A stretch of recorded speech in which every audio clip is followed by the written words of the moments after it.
Welcome back to my English classroom. I'm Professor Sumita Roy. We started with 2 videos for beginners, and that was only a language drill. I have got many responses via email and WhatsApp, etc., saying that they are more interested in conversation.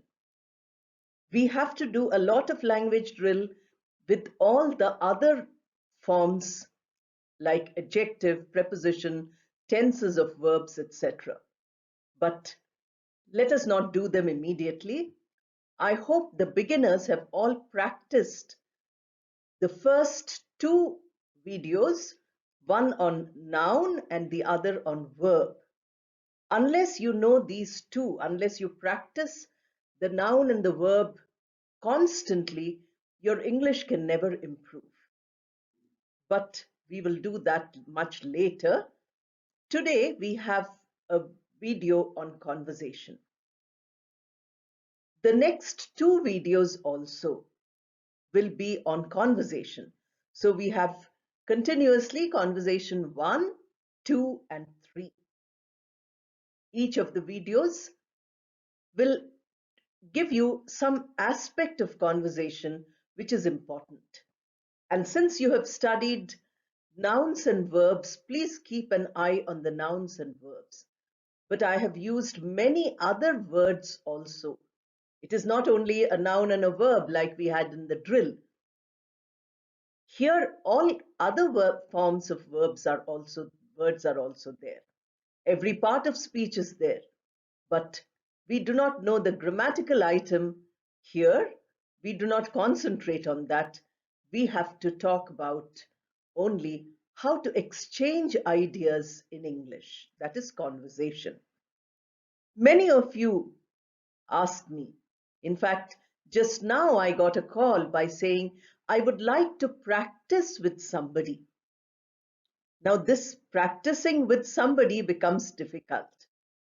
Sometimes there are places where you go, you pay a fee, and then you practice. But there is no guarantee that is going to improve your English unless you work hard at practicing. So when I have given you some conversations, especially in the second and third video of conversation, you will have to practice both. There might be 2 people or 4 people. You have to practice everybody's sentences yourself. It's almost as though you are learning those sentences. By learning those sentences, you are improving your English. If you keep repeating those sentences, that also is a kind of drill. You have to keep repeating them. It is like physical exercises which we do to build up our body right from childhood, from school. They make you do exercises, moving your hands and legs, moving your body, bending your body. These exercises help you to keep strong physically. Now we want strength in our English, and therefore we practice these items of conversation.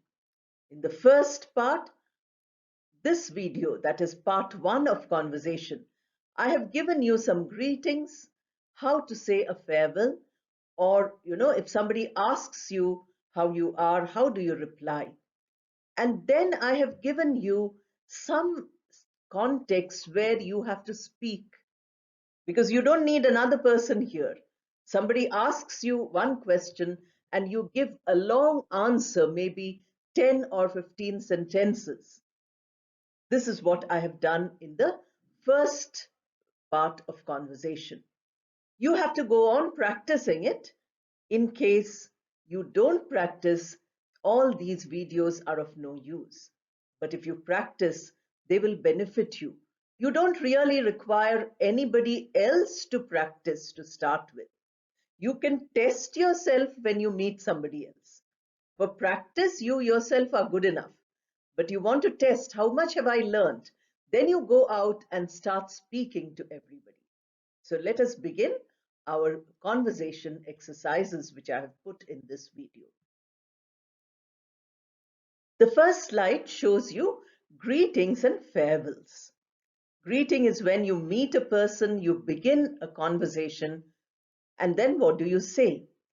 And when you complete your conversation, when you want to say that you have finished, then end of conversation, how do you end? So this two lists I have put here. Suppose you meet a group of people, then you say, good morning, everyone.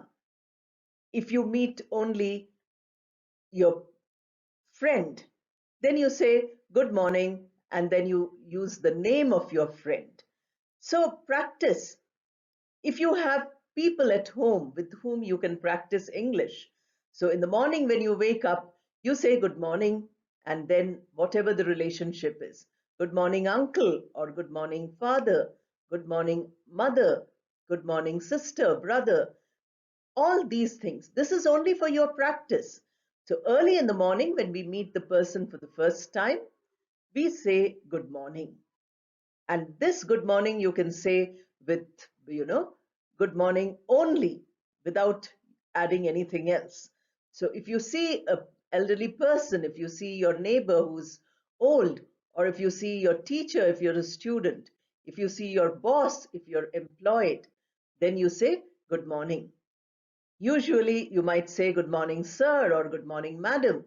That also is possible, depending on who you are wishing.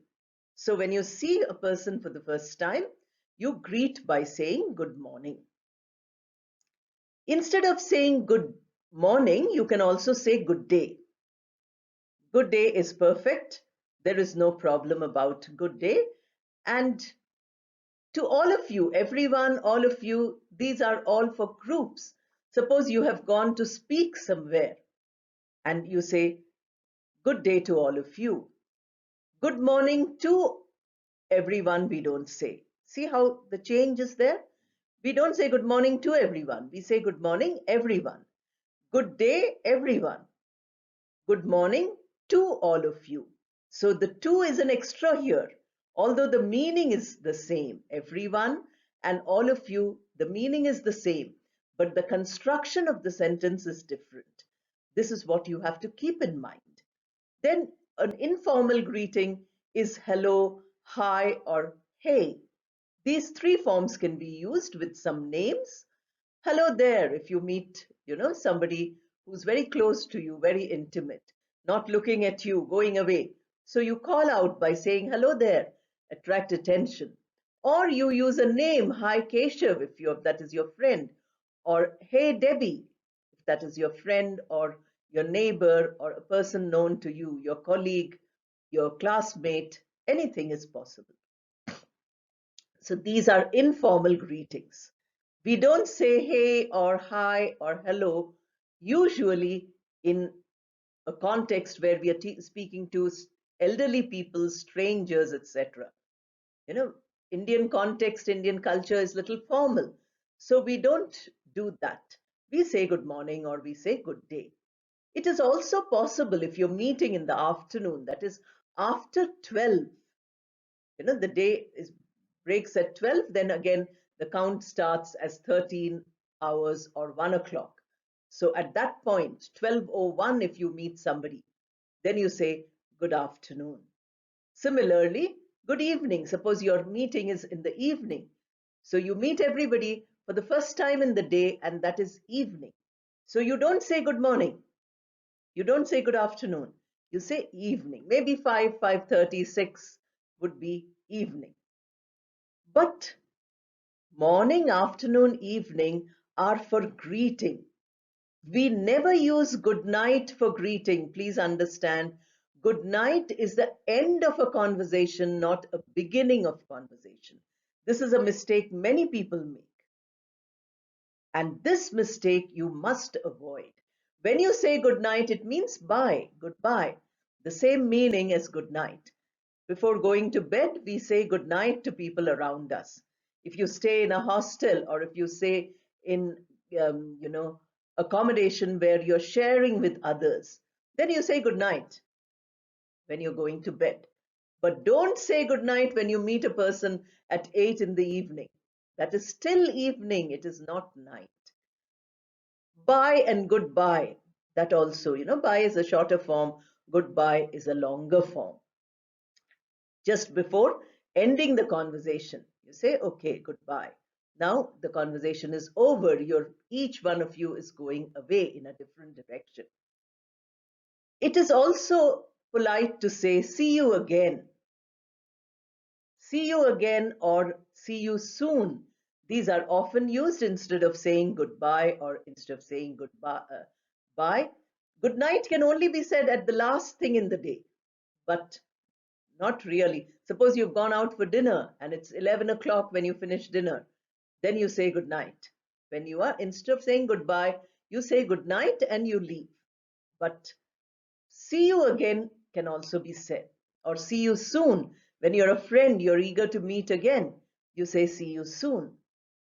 Elderly people or people who, want to give you a kind of blessing might say God bless. You say goodbye or you say good night, and the reply comes as God bless. Now, what you need to do is you need to take these greetings and write maybe 10 or 20 sentences per greeting. Look around all, everywhere. Put all those people as though you're talking to those people. Beginning of conversation, end of conversation, you can use these forms.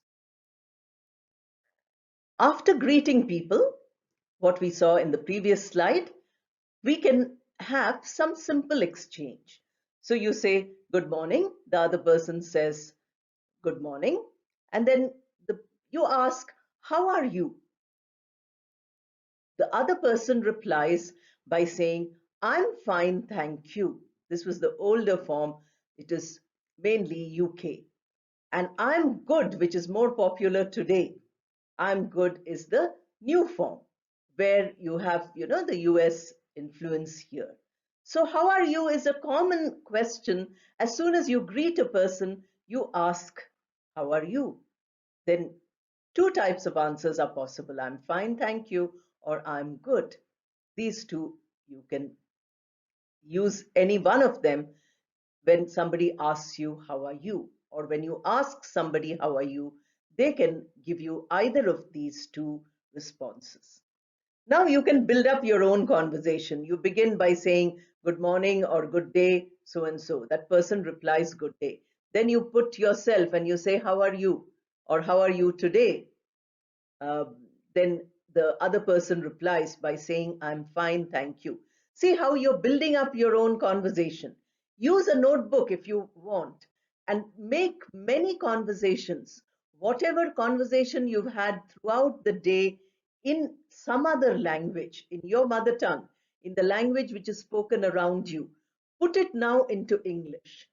This I'm doing for beginners. So I'm telling them that they can use the bilingual method. When we go higher to other levels, please avoid the bilingual method because that deters your excellence. After a time, your improvement depends not on using the two languages, but on concentrating on each of the two languages separately. Learning English doesn't mean you'll forget your mother tongue. You will also continue to be perfect in your mother tongue and in other languages you know. Usually in India, each of us knows 3, 4 languages at least.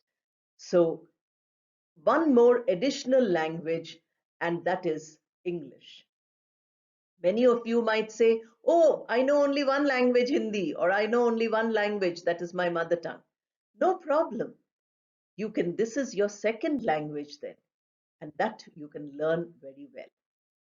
So instead of saying, how are you? After saying good morning, you can also say, or without saying good morning also, you can say, hello, how do you do? The reply to how do you do is also, how do you do? It is not a question. It is just a way of communication. It's just an expression which says, that we are greeting each other. We don't say, if somebody says, how do, you don't say, I'm fine. That is not the correct answer. Of course, people do say it, but that's not the correct answer. How do you do expects how do you do as the answer.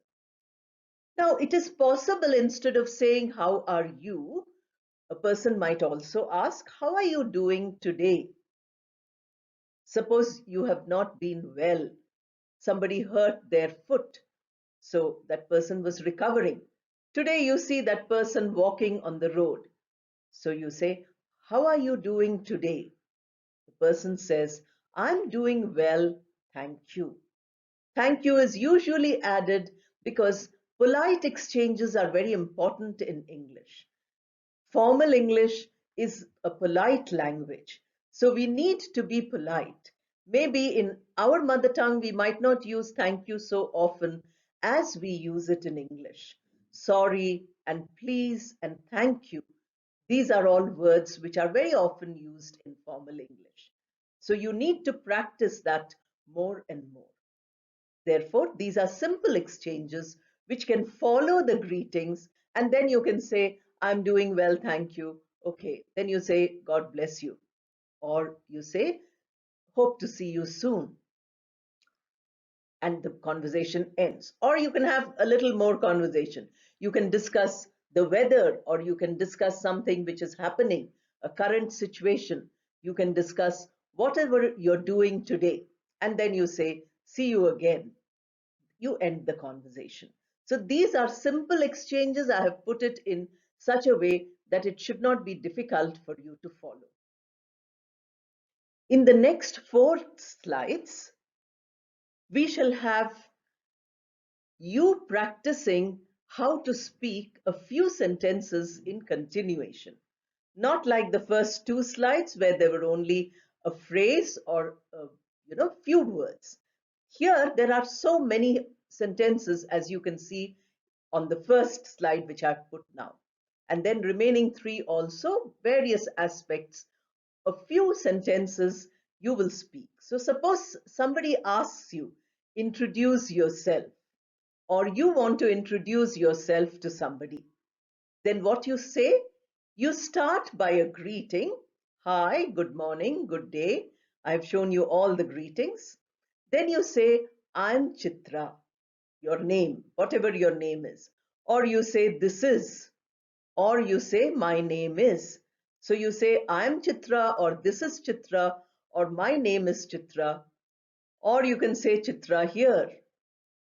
These are all ways of starting, depending on how formal it is. If you're introducing yourself to an elderly person, to a person who has a formal relationship, then you won't say hi. You will say good morning, and you will put it formally by saying, my name is Chitra. But you will not use hi unless it's an informal context. Suppose you've met a person who's your age, you're meeting for the first time, then you introduce yourself by saying, hi, I'm Chitra. So depending on the context, we also have to introduce ourselves correctly. Then I have put the sentences by the side. I have not put it in the column wise. So after saying that, you can say, I live in Hyderabad. Now replace your village, your city, your town instead of Hyderabad. Just like Chitra, you replace your own name. And here Hyderabad also you replace with the name of the place where you live. Hyderabad is the capital of Telangana. Telangana is a new state. We just had the state in 2014. So Hyderabad became the capital of the new state, Telangana. So that also you're putting. Similarly, you can say that, this is a small town in, you can say the name of your state.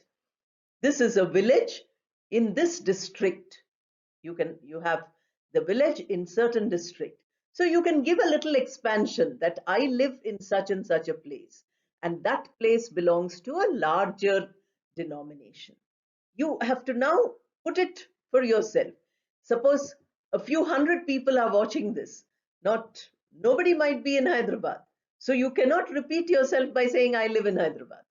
You have to say where you live. Our house is in Begumpet. Begumpet is one area of Hyderabad. Hyderabad is a big city, one area. So like that you think the name of your road, the address which you put on your, house. This you can say.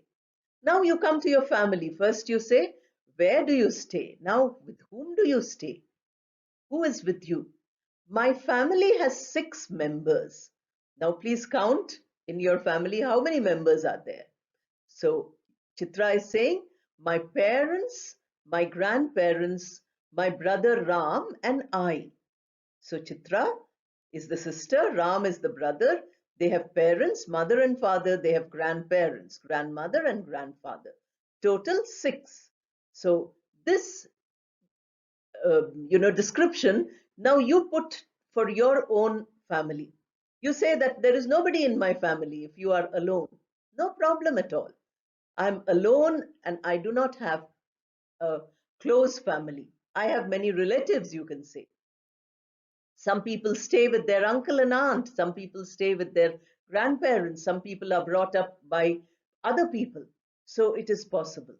If you have, if you're older, you're learning English as an adult, you have children, then you say that in my family there are so many people. I have a wife, I have children, I have a husband, I have children. You keep adding to this information. Then here description is there. My brother is doing engineering. I'm in 12th class. So this is a young girl who's talking to us. You take the young girl as your model, but put your own information in this. You say that I'm working in this company, or I have a job in, the Middle East. I have a job in some other country. All these things are, many people contact me from various other countries where they are working. They have gone from India, they are working elsewhere. So you can put all those details here. My hobbies are music and craft. Now look at the sentences. My hobbies are. Or you have only one hobby, you say my hobby is. I showed you in the drill how that is done. I like playing basketball too. Music and craft I like to do first, but basketball too means extra, in addition. But I want to become a doctor. Music I like, but I don't want to become a musician or singer. Craft I like, but I don't want to become an artisan. I like playing basketball, but I don't want to become a player. I want to become a doctor. Therefore, I have to study hard. Now, study hard doesn't mean only study. You study and you do your hobbies also. That makes you healthy. If you do only one thing, then you become very unhealthy. Your mind becomes totally closed. The science teachers in our school are very good. Now, if students are listening to this, you can follow this. If you are employed, you can say, people in my office are very good. We see the positive in people. So they are very good. They help all of us to improve ourselves. All of us are students. They are the teachers. They help to improve ourselves. I'm sure with their help, I will succeed in becoming a doctor. Now, see how the introduction is so clear. My future plan is there. My family is there. My hobbies are there. My place where I live is there. My name is there. So you have a structure. Now follow this structure and put information which is in your life. After you put information which is in your life, you practice it 10, 20, 30 times. Then when you meet a stranger, you can always practice your conversation by introducing yourself to that person. After introducing yourself, you might like to talk about the details of your family.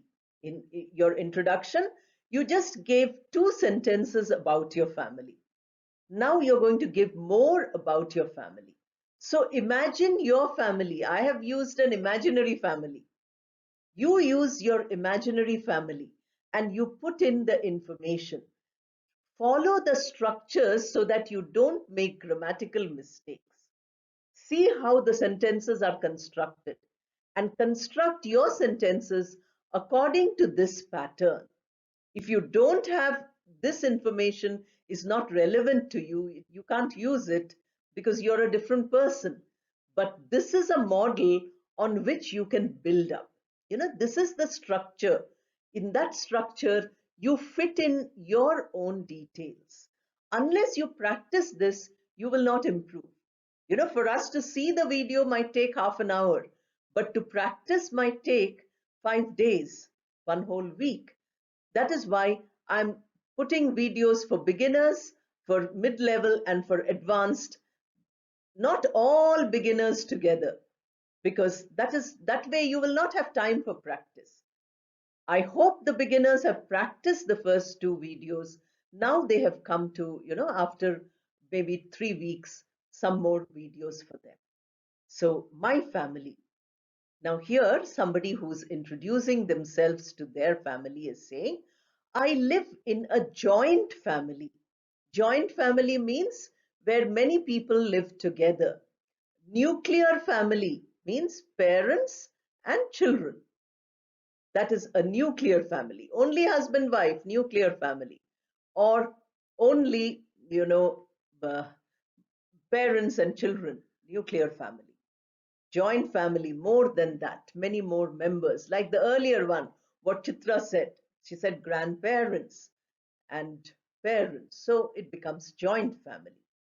There are 10 members in our family. Now, earlier it was 6, now it has become 10. My grandparents, usually elderly people, stay with us in our family structure in India.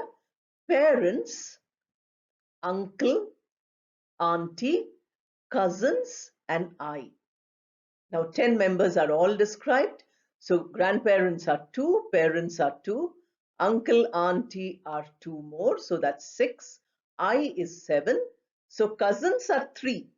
So, there are 3 cousins. You can easily calculate and see. My grandfather was a lawyer.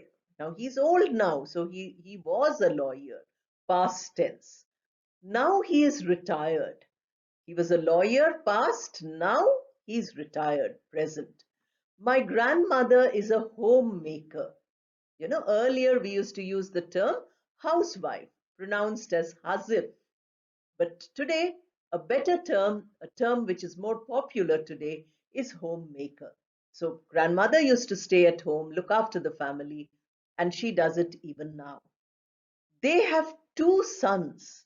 They means grandparents. They have 2 sons. My father and my uncle.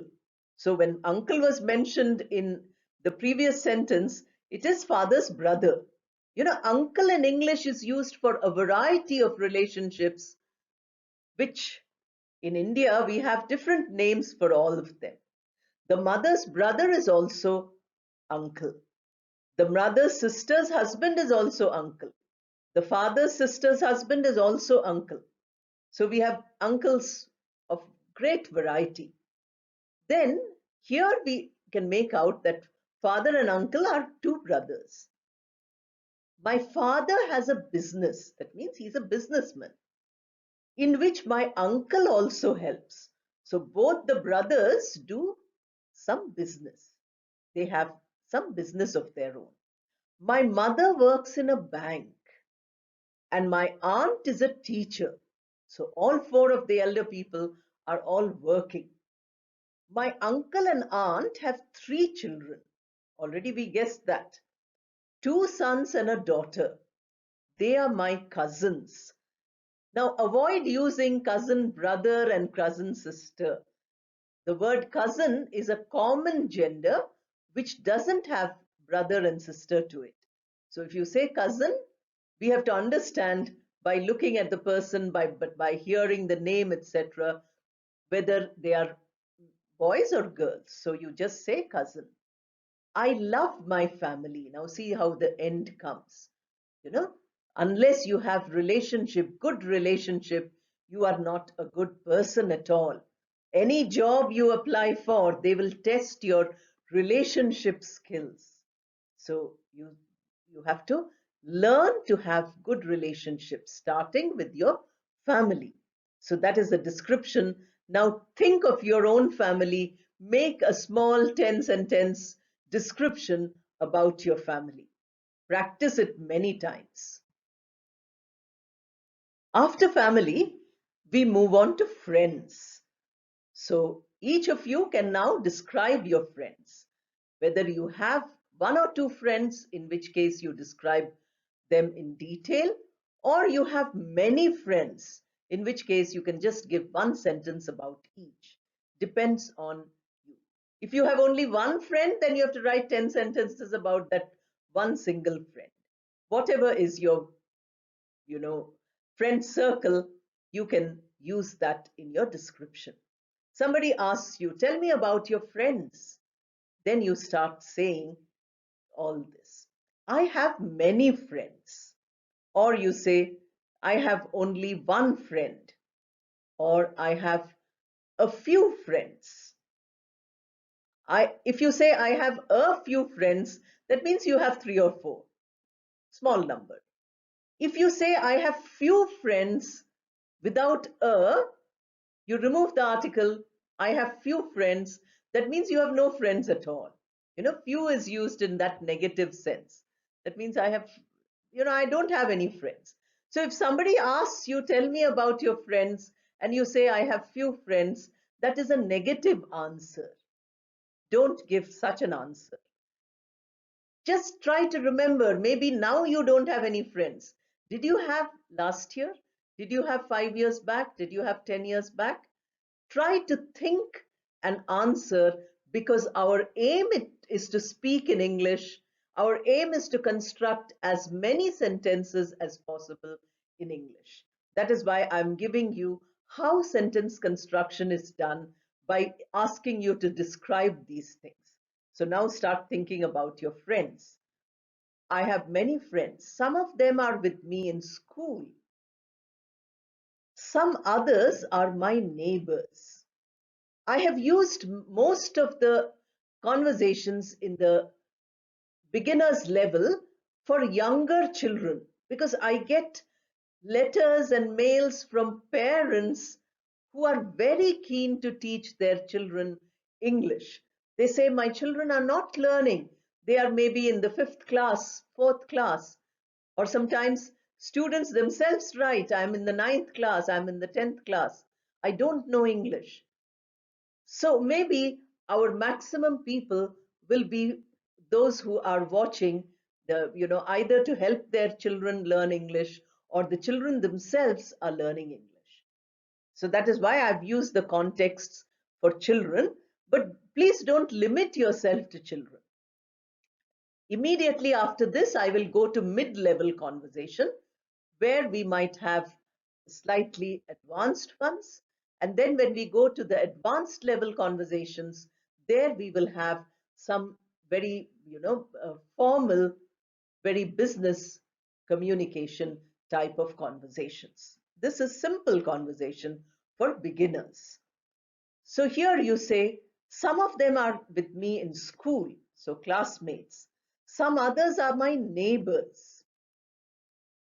Neighbors, you can spell Bours or Bors. Two different ways of spelling are there. Some of my friends live in huts. She says, I have some friends who are very poor also. They live in a hut. They work to help their parents. Whole day these children are working and cannot go to school. The child who's talking is fortunate. The parents are sending the child to school. Many parents cannot afford to send, because they need the earning which the child gets every day. On Sundays, they come and learn some lessons from me. See how they've become friends?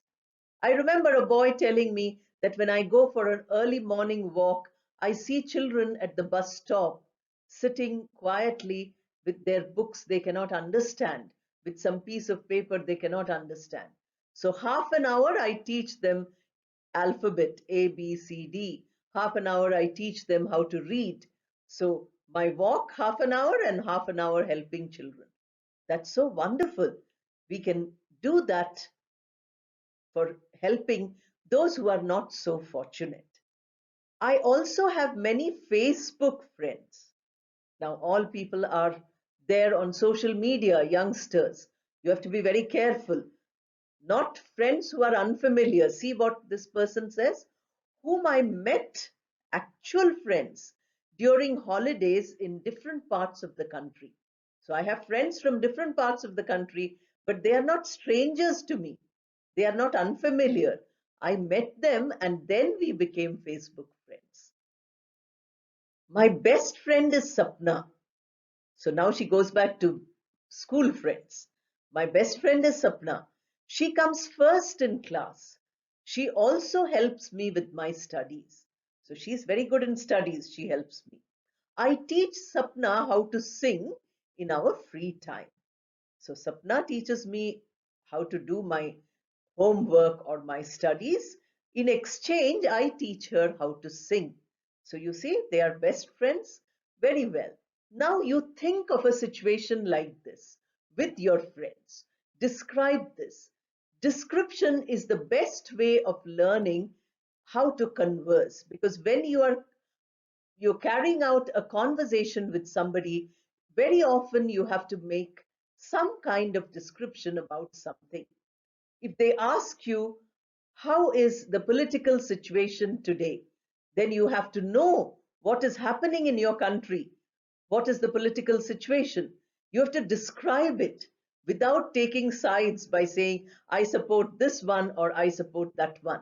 That is not a good description. So, like that, if you can think of 10 different descriptions, prepare the 10 and read them 10 times each. That will be a wonderful exercise practice for your conversation. This is the last of our slides in Conversation Part 1 video. It describes a city or a place where you live. It might be a village. We have very beautiful villages.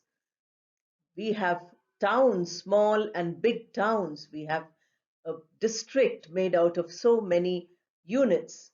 We have cities and we have states and we have countries. So you can describe anything.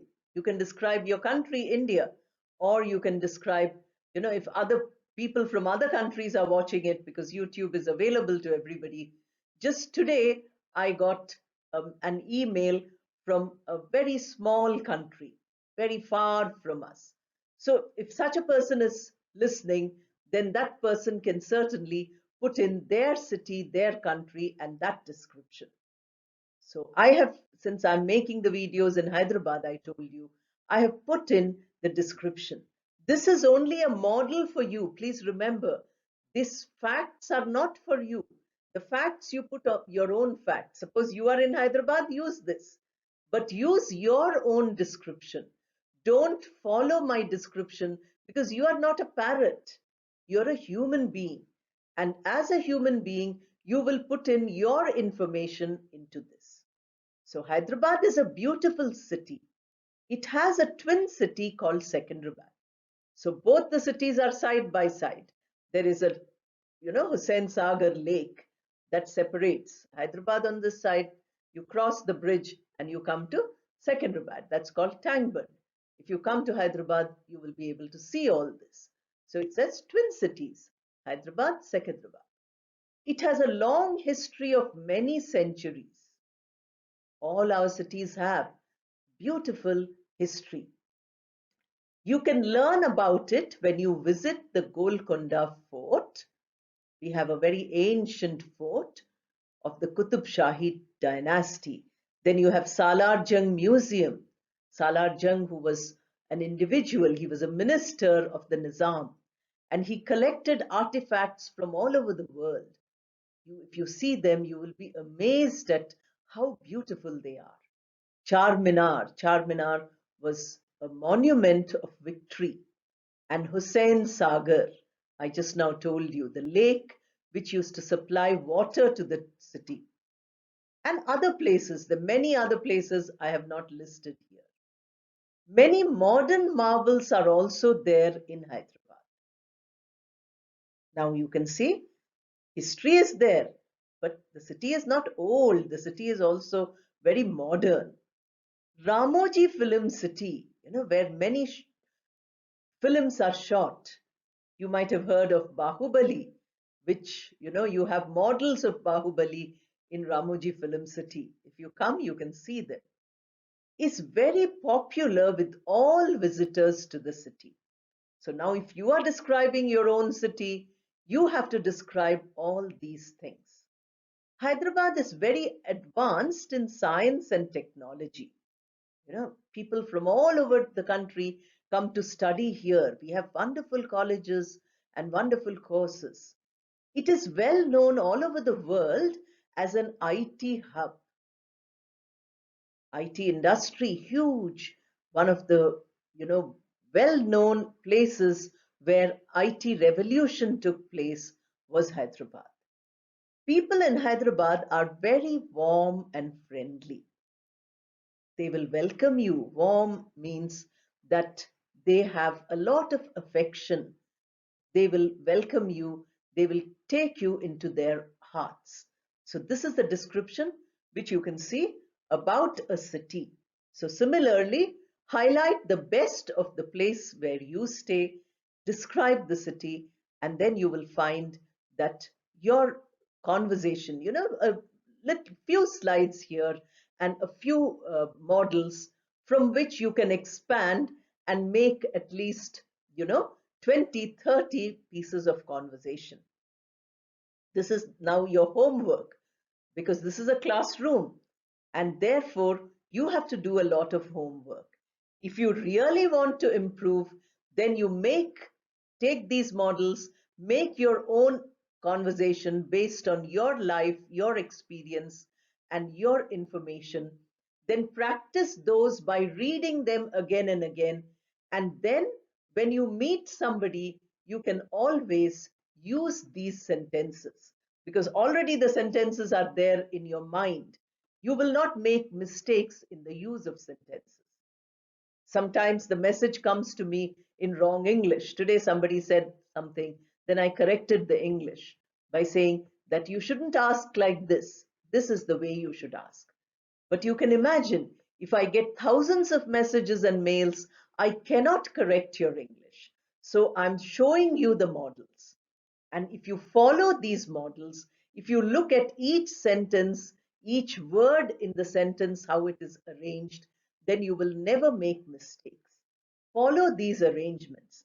I will make a video where I tell you about the types of sentences in the sentence structures we have in English, and then you will be able to get benefited out of it.